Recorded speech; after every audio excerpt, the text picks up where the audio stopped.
This film is brought to you by New York Life and its 9,500 agents and representatives who offer you quality financial products and services to help you get the most out of life. In 1987, the city of St. Louis will be filled with anticipation as the Cardinals begin what they expect to be their turnaround season. With a frustrating rookie year behind him, second-year coach Gene Stallings looks for his young Cardinals team to make significant strides forward in the coming season. The hope and the expectation is that the unpredictability of youth will become the stability of experience for this promising team.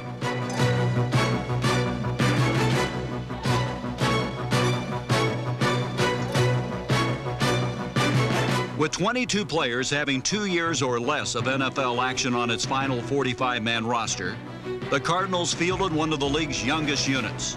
This lack of experience was a tough burden to overcome, and St. Louis endured its share of growing pains.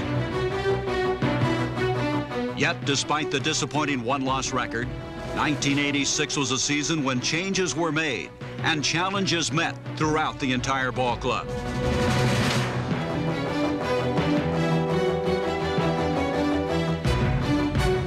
Veteran defenders David Galloway and Leonard Smith enhanced their status as two of the NFC's best, while Nico Noga, in his first season as a full-time starter, and former #1 pick Freddie Joe Nunn emerged as solid performers.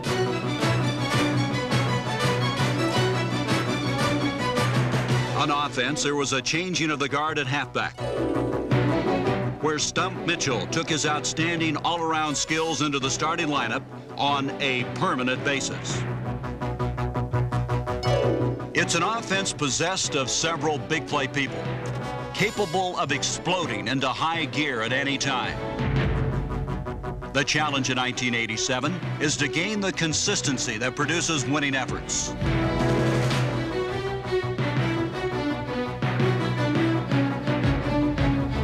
In 1986, the Cardinals stared hard at adversity, and at times it got the better of them.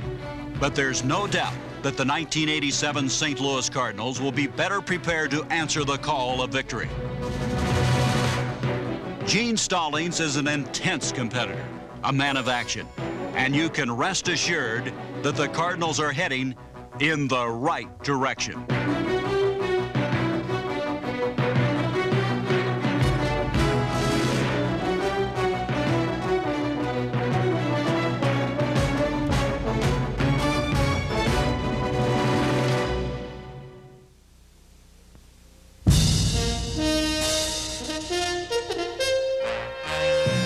As the Cardinals step firmly into 1987, the first order of business is the resurrection of an offense that just a few short years ago was one of the NFL's most prolific.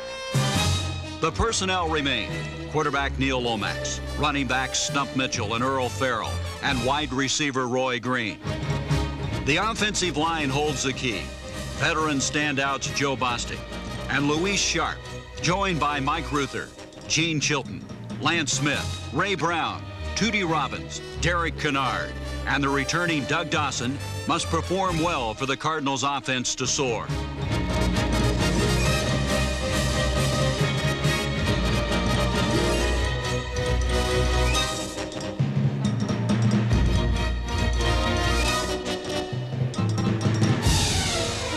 The passing game has the firepower to be a lethal weapon, striking from anywhere on the field.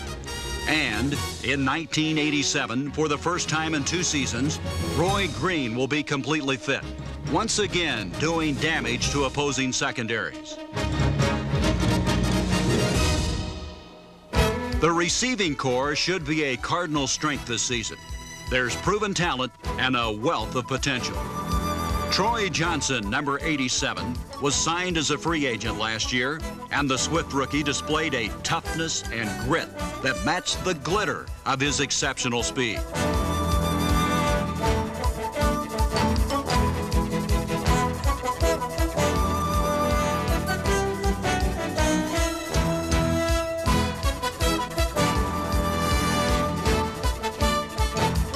While Johnson gave a glimpse of the Cardinals' receiving future, The present embodies 9-year veteran J.T. Smith, number 84. 1986 was a crowning achievement of Smith's solid NFL career. He established a new Cardinals single-season receiving standard with 80 catches, which also ranked as the 3rd highest total in the NFC.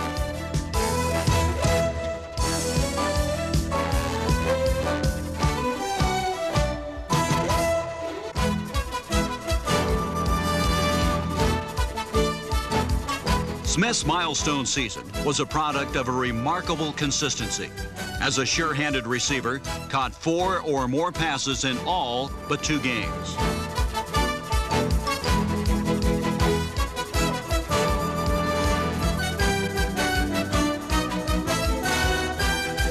It was an extraordinary 1986 for Smith, not unlike the kind of campaign routinely enjoyed by Roy Green before a series of injuries grounded the jet stream.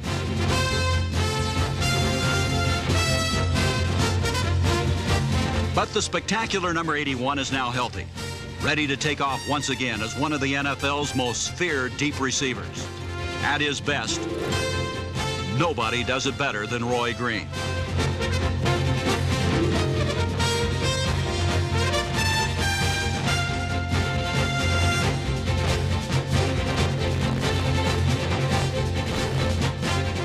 Lomax dropping. Here comes pressure. Stepping up, launching it deep down the right side. Roy, get the ball. Roy, touchdown.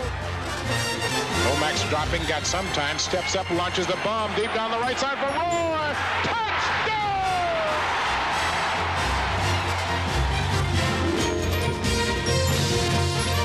For the Cardinals' offense to fly, Green must take wing. History has shown that this bird can soar.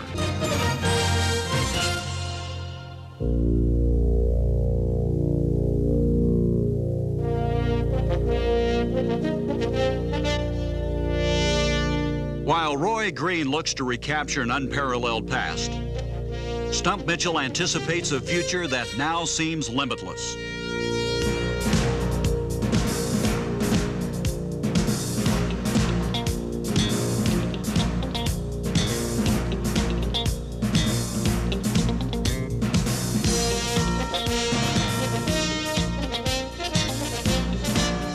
Mitchell is now the main man in a backfield that can rightly take its place among the NFC's best.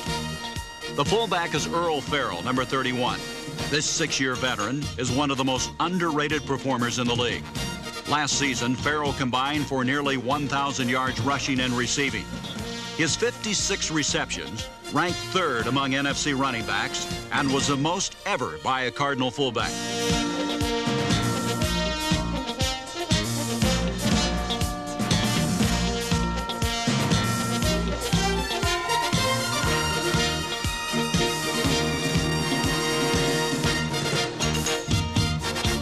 In 1986, few NFL fullbacks earned the measure of success that marked the performance of Earl Farrell. Lomax out of the shotgun. She sets up looking, throwing left side. Caught by Earl across the 20. Earl across the 15. Earl across the 10. Across the 5. Touchdown! Sensational catch and run by Earl Farrell.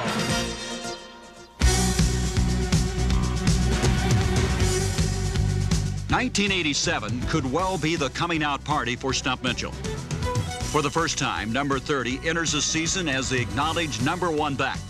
Of course, what he has accomplished up to this point can certainly stand on its own.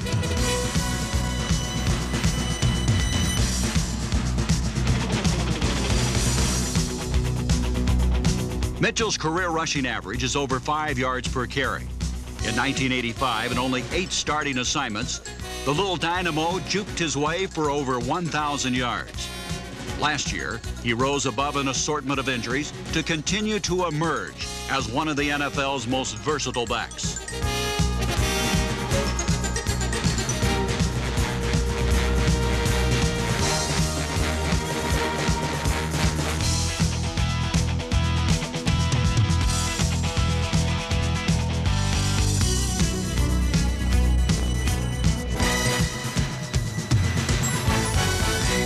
Pound for pound, few players in the league can match Mitchell's desire and achievement.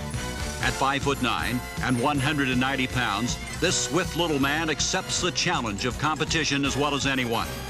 In 1987, the challenge awaits for the entire offense.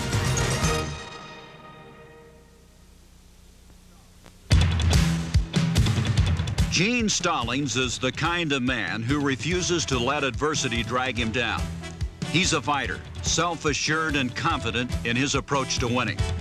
It's these qualities that Stallings expects to get across to his team. The Cardinals are a young team, but they are not lacking in veteran leadership, particularly on defense, where safety Leonard Smith and defensive lineman David Galloway set the tone.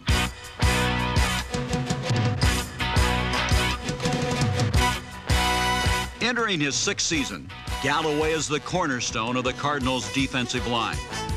From any position across the front, Galloway is as quick off the ball as any lineman in the NFL.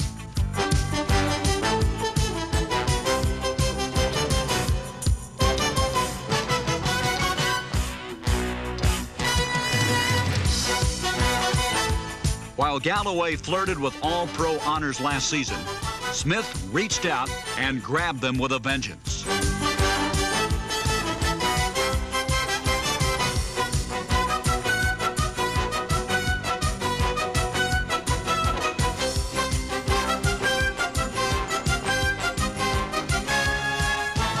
The Cardinals' strong safety stamped his aggressive personality on every game he played, dazzling friend and foe alike with his reckless, exuberant style.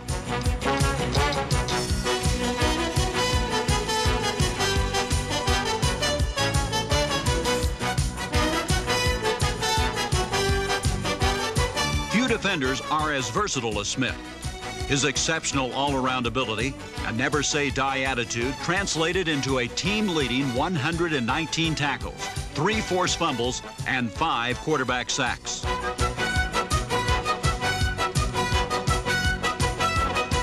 In 1987, Smith enters only his 5th season as an established NFL star. Yet, he is one of the senior members of a young St. Louis defense that possesses a talent to emerge as a force. Linebacker Nico Noga, number 57, proved a year ago that he was a prime-time player, a punishing hitter with an evil disposition on the field. Fellow linebacker Anthony Bell, number 55, showed flashes of brilliance in his rookie season, while Freddie Joe Nunn began to assert himself as a dominant pass rusher. Nunn, number 53, must step forward as a consistent performer in 1987 if the Cardinals' defense is to move into the league's upper echelon. A fluent athlete whose forte is getting to the quarterback, Nunn will be shifted to defensive end for the coming season.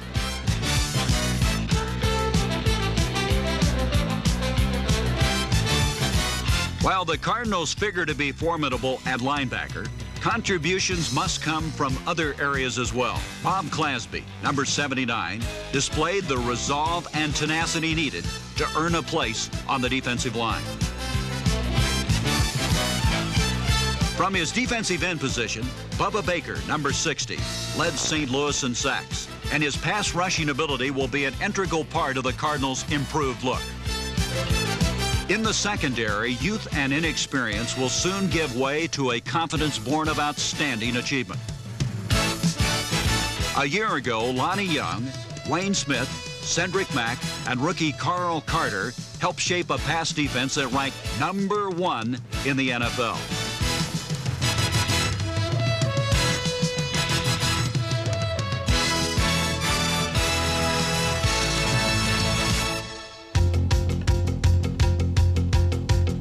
As the Cardinals' defense looks to the 1987 season, veterans like E.J. Jr.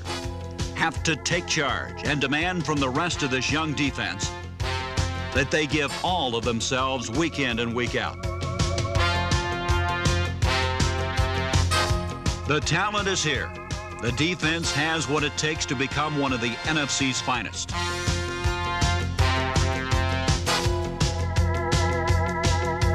While Coach Stallings is switching to the 4-3, the aggressive, pursuing, gang-tackling personality that defines the defense will not change. Where you find one Cardinal defender, you can be assured that more are on their way.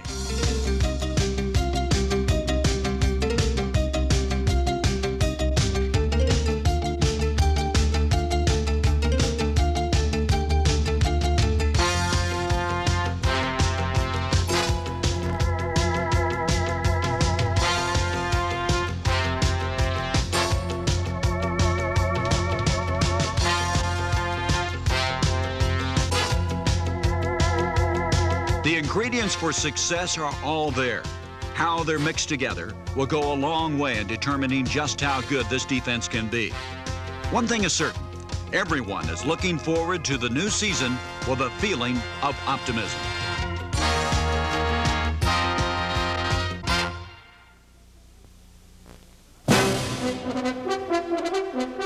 The 1987 St. Louis Cardinals will be a team ready to make its presence felt in one of pro football's toughest divisions, the NFC East. The disappointment of 1986 is now nothing but a memory, and the excitement of the new season grows with each passing day. The players know that many challenges lie ahead, that producing a winning football team is not an easy task. But they also know that a strong nucleus exists, both offensively and defensively, for this team to reach the realistic goal of making the playoffs. Top quality performers like Leonard Smith and David Galloway take a back seat to no one. Their relentless play and veteran leadership will be an important part of this Cardinal team in '87. Like Galloway and Smith, Stump Mitchell is a ferocious competitor, and his attitude and versatility could well be the driving force behind a new-look offense that also features the spectacular Troy Johnson and the always consistent J.T. Smith.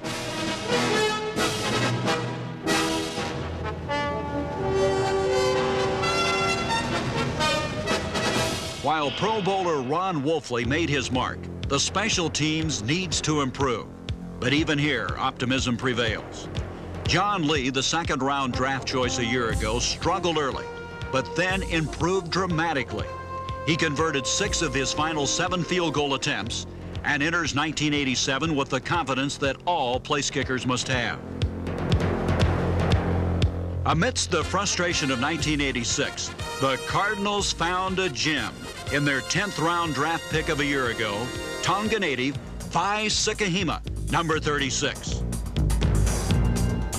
A shining jewel in an often dull season, Sikahema was the NFL's most dangerous return specialist.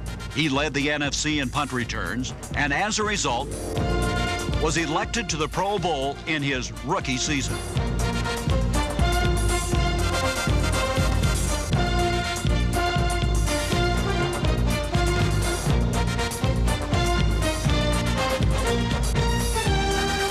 Sikahema became only the 5th player in NFL history to return 2 punts for touchdowns in one game, when he accomplished the remarkable feat against Tampa on the season's final Sunday. Sikahema should break one before the year is out. He hasn't gone all the way yet. There is the snap to Garcia, and he tumbles it down toward Vai, who takes it at his own 30. Gets a block from Wolfley, and he is hemmed in, breaks away at the 35, at the 40, 45, 50, 45, at the 40, 35, 30, 25, 20. He's at the 10, 5, touchdown, Vai Sikahema. Well, the Cardinals' best offensive play is about to happen here. That's Sikahema punt returning.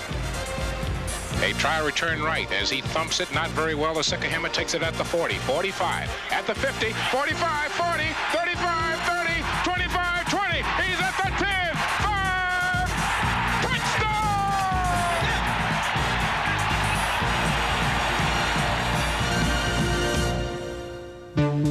Exciting times lie ahead for the Cardinals and their fans. This is, without question, an improving team. The most important ingredient needed to build a consistent winner may well be confidence. The confidence that comes from a few early season victories. Offensively, the foundation is there for the traditional explosive Cardinal attack. An experienced quarterback, a backfield as strong as any in the NFL, and a receiving corps that features savvy veterans and explosive youngsters. And the offense was bolstered by a draft that produced quarterback Kelly Stauffer from Colorado State. The 6th player selected, Stauffer is a classic drop-back passer, big and with a quick release.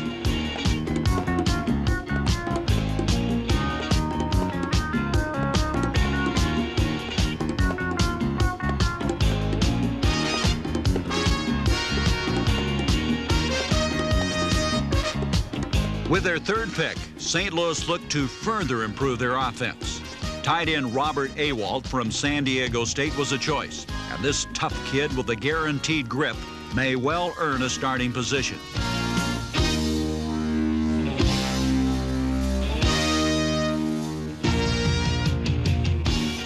In the 2nd round, the Cardinals went for defense, and Tim McDonald, another in a long line of outstanding USC safeties. This is a Cardinals team whose future is now. The small steps of progress made in 1986 must quicken. But Gene Stallings believes in his players, believes this will be a good team. He enters the 1987 season knowing that the St. Louis Cardinals are heading in the right direction.